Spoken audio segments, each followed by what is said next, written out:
How to restrict someone on TikTok on Android? To restrict someone completely on TikTok, you can either block them or adjust your privacy settings to limit their interactions. First, open the TikTok app on your Android device. After that, tap on the search icon at the top right of the screen.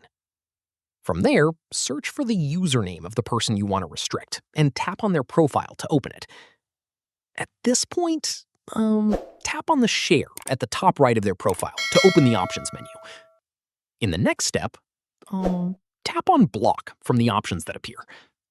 At this stage, the person is now blocked, and their interactions with your account will be limited going forward.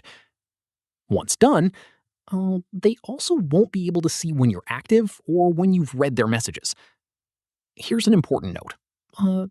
TikTok doesn't have a direct feature that lets us restrict someone, so we need to use the block feature.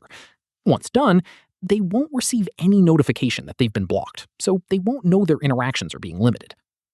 And that's it. If this guide helped you restrict someone on TikTok, give it a like, subscribe for more Android tutorials, and tap the bell icon for updates. See you in the next one.